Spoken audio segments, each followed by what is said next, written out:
Perfect. Mikey, coming back home again, a difficult game last time. What are some lessons learned and now carrying it into training for this week? Yeah, we just have to have more discipline and commitment to our structure, our principles, and our style of play. Because the first half was really good. I know we go down a goal, but when you look at the details of the first half, it was good. Like, we had a lot of the ball. We were counter pressing well. They didn't create very many chances. We were in and around their box the entire time. It's hard to score goals. Sometimes you're cleaner in those situations. But the learning lesson is then in the second half, we get a tough call against us, which is for me 3 weeks in a row, calls in the gray that changed the game. Then they score another goal a little bit against the run of play when the game was choppy. That I can live with in the long term, as long as we play our game, because I know we'll win more games than we'll lose in the long run, and we'll become a good team. But we kind of disintegrated into a bunch of individuals the rest of that half, and that was quite frustrating. And then obviously staying to that style of play and now getting into the groove with more players. What are some of the layers of dynamic aspects within the style of play that you can call in a given moment during game and say, hey, we're going to adjust this way? What's that turning into here? Yeah, I think you saw it a little bit in the game, first half. I mean, we played in behind more, we played in the sides more, so we weren't just playing centrally because teams are starting to really take that away from us. We've pressed in a little slightly different shape so that we can manage the width of the field a bit better. The first game against Salt Lake, we had a hard time getting the ball off of them because they play with a really big, wide back line of 3 and 2 pivots. And in this first half, we were able to match that space a bit better and get the ball back. So we're definitely making steps, but we're still also solidifying our foundation. We just need to know that. Like, we are putting wrinkles in there. But you can't start painting the walls of the house before you've finished the foundation, And so while we're getting ready for all of that stuff, and we're definitely putting some wrinkles in, we are still 100% focusing on what is the foundation of who we are. And in teaching and learning a foundation, like you mentioned, your style has always been with the youth development as well. What are some things that are carrying on now that are transcendent throughout all ages that you're finding, hey, un futbolero es futbolero, and this is something that pretty much speaks to everybody? You have to compete. When you step on the field, no matter what your style is, it's 11 guys against another 11 guys. And when there's 50-50s, you have to make sure that you're up for it, to be physical, to throw your body on the line, to run really hard for your teammates, and to just compete. It all starts from a warrior mentality and wanting to be a competitor. And when you're a competitor and then you add on the principles and your skill and all of that, then that's all the plus. Coach, ¿qué podemos esperar ante Festivales que viene de vencer a Inter Miami? Un equipo muy atlético, muy dinámico, un equipo donde creo que más caos está en el partido. Cuando el partido está más en caos, ellos son más fuertes. Entonces tenemos que tener un partido más estructurado donde podemos manejar los espacios un poquito más organizado, porque ellos son fuertes en la transición. ¿Qué jugadores están en el departamento médico? No vimos entrenar también a Andrés Reyes. ¿Cómo están?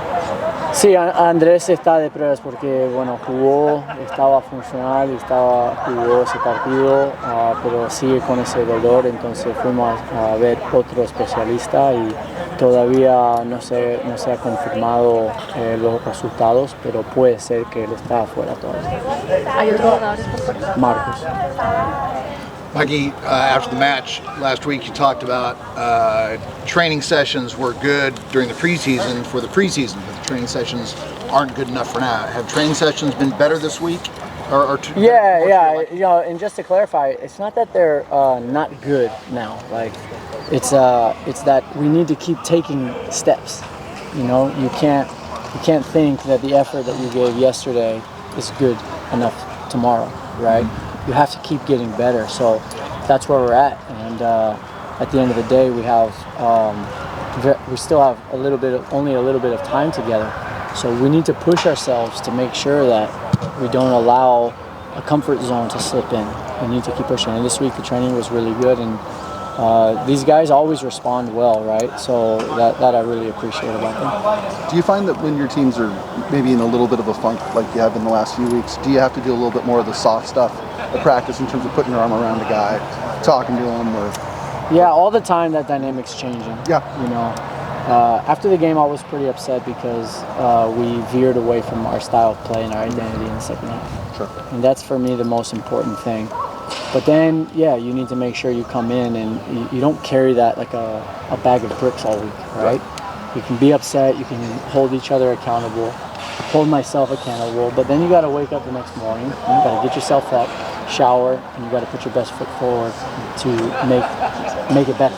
Sure. And to get better. But you got to do that when you're winning too. Sure. So I would say nothing changes other than challenging them at the right time, but also reminding them that we're a good team. Is that one of the big challenges in terms of just being a head coach, knowing when to put an arm around a guy? And Oh yeah, definitely, because all these guys are different too. Right.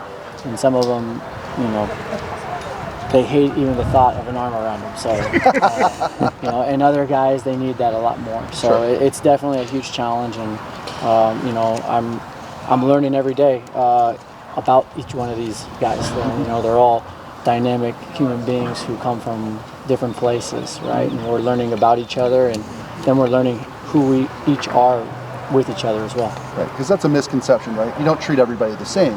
You learn who everybody is. And Yeah. It's the saying is it's pretty common sense. I think is you treat people fairly, but you don't treat them the same. Dallas is a place where you spent a lot of time. Looking back at sort of that part of your life, what do you remember? Yeah, I just have tremendous gratitude for the ownership of Dallas, the club, everybody who worked there, made amazing friends, the city, because ultimately this is where I got my shot, right? Moving from the youth level into the professional level, and that took a lot of guts from the organization. They have vision, and I always respect the vision. And then they have great people who work there, so people who love the club and love the sport. When you got that job, did you think, okay, now I've made it as a coach, or no? I still don't think I've made it. No, seriously. I mean, honestly, like I you can take it for what it's worth, but it's what I feel and what I know is I've just always tried to be the best whatever coach or whatever I'm doing at the time. And when I was a U12 girls soccer coach, I wanted to be the best one in the state of California. And when I was a U17 academy coach, assistant coach for the national team, assistant coach for Dallas, U20 coach, doesn't matter. I just want to be part of projects that inspire me, and I want to do my best for that project. They still run the same system in Dallas that they ran when you were there? I think it's a little bit different. They're a bit more. With Eric, they're a bit more in transition. Okay. They're a real athletic team, real dynamic team. So they look to make the game like unstructured and a bit chaotic, and then they kind of grow in strength when they do that. Were you surprised at all by the Miami result when they played them? No, because when you watch them, they compete. You know, like I said, that's the number one thing. That it's a very competitive group. They never give up, and they've done that already a couple times this year. So it's going to be a tremendous challenge this weekend. San Diego es un equipo que ataca, pero también en los últimos 3 partidos, coaches le han marcado ya 3 goles. ¿Cómo contrarrestar precisamente esta acción? Bueno, hay que decir que en cada partido hay un penal que también no ayuda, pero tenemos que manejar las transiciones mejor, porque nosotros estamos pagando el precio en transición en este momento, y eso hay que trabajar. Any closer with some of the injured guys? Just Marcus out right now, and then Andres is going back in for evaluation because he still has some injury issues. And Mikey, how optimistic are you can get a win this weekend and snap the 3-game skid? I'm always optimistic. Like, we train hard. We believe in the skill that we have. I know what we do every week to move the probabilities in our favor, but the most important thing is us showing up and executing on the window. Thanks. Thank you. Thank you. 1:30. 1:30. Is that it, or is there one more? One more player. Uno más. Anibal. We have San Diego State defender Paddy McNair. Feel free to go when you're ready. Perfect. Paddy, coming back here at Snapdragon Stadium, can you tell me the differences between the ability to train here locally at home versus having these away games, away stints in the U.S.? Yeah, it's obviously the away games. You factor in the travel and stuff, and obviously the change in routine and stuff. But I think that's just like part and parcel of playing. You play at home and you play away. I don't think it's any different than what I've experienced or before. And most of the lads in the team, And what sort of adjustments are happening in game when it comes to game time? Obviously, you faced a good squad here at home last time in a defeat, but what are the in-game adjustments that have to be made in order to make sure that to stop the bleeding and to move the team forward from the back? Yeah, I think the game on Saturday. I thought for especially first half we controlled the game, and I thought we deserved to go into the break ahead. Obviously, we conceded a third goal just before half time, and we did equalise before half time, and then we come out second half, and the penalty. It's it's a harsh one, and then their centre back scores a very good goal. So I felt like the performance was there, and then all of a sudden you find yourself sort of 3-1 down. And I didn't really feel like they worked too hard to get that, and it was just, it was frustrating. But I think the performance was definitely there in the first half, and I think we just need to continue doing, those good things, and the points will definitely come. And closing on to the first third of the season here, we spoke to a couple of the European players as well, and getting adjusted to that travel, the altitude. How are you managing those aspects from a personal level? Yeah, no, I'm enjoying it. I don't really feel during the games too different, or Colorado, they say it was an altitude, but during the game I didn't really feel sort of any different. So but I am enjoying it. How much is the 3-match losing streak on the mind of the players, and how hungry are you guys to snap it? Yeah, I don't think it's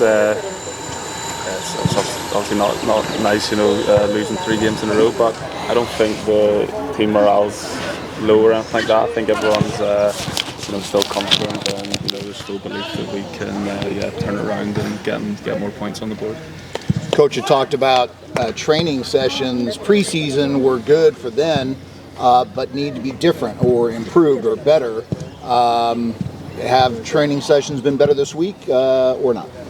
Yeah, everyone's training well. It's we've got a good group here. Everyone trains well, and it doesn't feel sort of too different to the weeks prior. But I feel like we're well prepared to go into Saturday.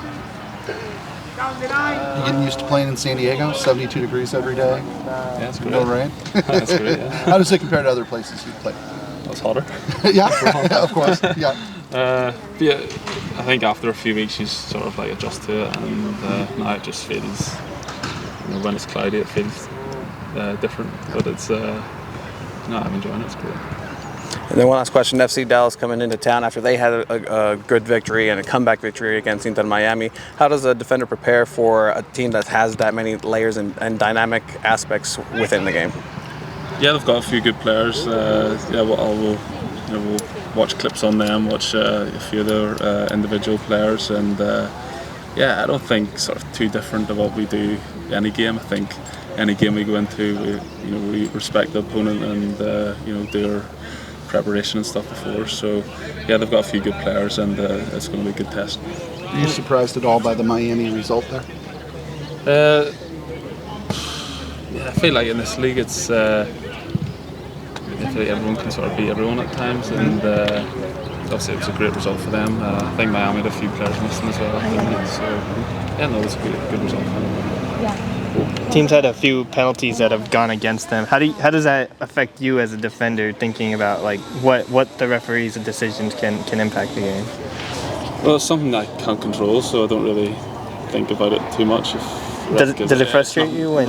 Yeah, obviously it's frustrating, but it's sort of part and parcel of the game. It's something that you can't worry about sort of too much. It's something out of my control when the referee gives something, so it's just sort of you have to just get on with it and not think about it too much. But it can be frustrating. Thank you.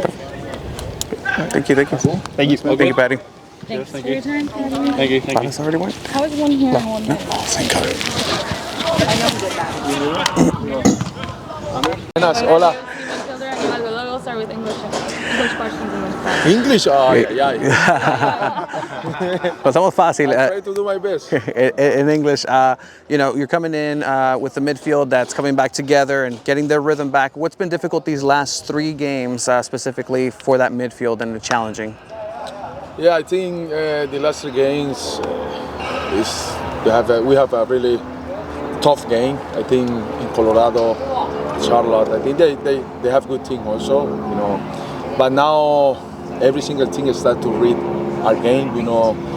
And we cannot change, but I think we have to try to find a way during the game to try to be a little bit much better because now every single thing, if you see, start to close our space, start to close me and Jeppe or Alex, whatever play in the middle, you know. But I think you have to keep working in that part. And for a midfield that's so crucial to the whole team, when things aren't working, what are those conversations within the game with Jeppe, with De La Torre? Like, hey, we need to adjust. Yes, because I think our game focus more, a little more to try to build, you know, right in the middle, like try to break lines. And what that cannot happen, we try to use a different thing of game, you know, different style of game. We have to try to find Chucky behind, or we have to try more Andy or more the forward, you know. But we have the quality to try to do that one. But I think this week we have a really good opportunity to bounce back and to try to take these 3 points. And in the locker room full of leaders, yourself, Paddy, etc., what are the conversations with Mikey about getting back on that right foot and those difficult conversations after the game? We know this league is like this. MLS is sometimes is crazy. You know, you win 2 games and you are in the top of the table, and sometimes you win right away. You lose 2 games and you drop in. You know, this league is like this. Is so many up and down. But I think the group is good. It's clear. We know what we want to do every single week. We have this 7 game we have. I think we have 5 in home. You know, I think we have to take this 5 in home. It's crucial for us if you want to thinking about make a playoff. But we cannot lose our style. You know, we have one style. We have one structure. We have to follow that structure, and I think we're doing really well in that part. Does Dallas get your attention with the way they beat Miami? I think Dallas always have good team, and now they change the coach, they change some player, they have a new team, and they play really well. And it's not easy to win away and again Miami in the heat, you know. And I think they come here with that confidence. They beat Miami, but I think we have to be clear what we want to do and try to be more focused during the game. Mikey talks about still building the foundation of this club. Does that make it a little bit more difficult when, you know, other teams have sort of got film on you and there's not going to be a ton of changes being made?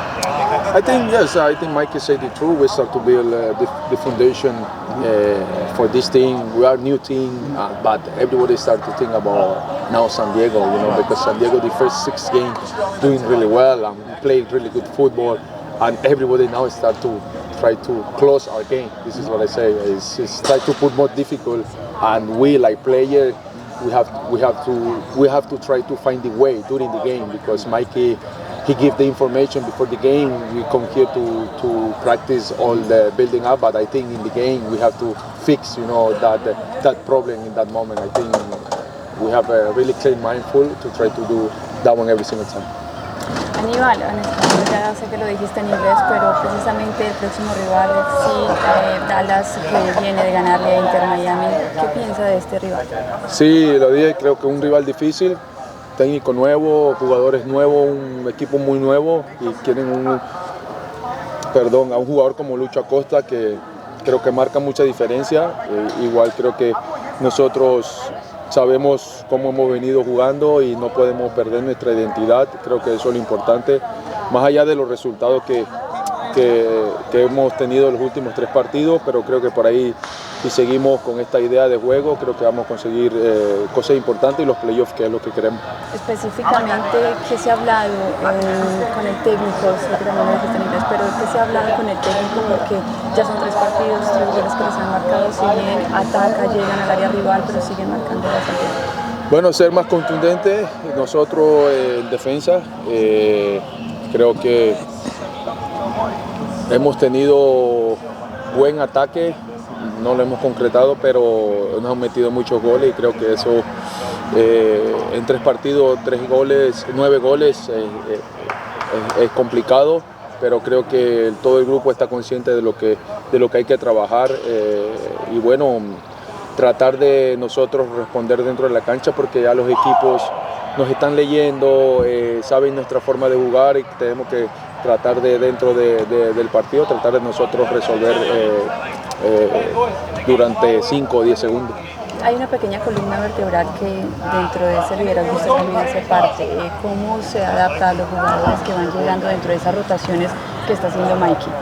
Bueno, aquí todos estamos preparados y somos profesionales en esa parte. El que le toque jugar creo que sabe que debe estar preparado y por eso que Mikey prácticamente todos los entrenos lo trata de hacer, incluir a todos, que todos sepan el rol que cada compañero tiene que hacer y eso es esencial porque a la vez que nosotros vamos al partido siempre va a haber cambio y a veces los cambios entran mejores que el que está jugando y eso es importante dentro de un grupo.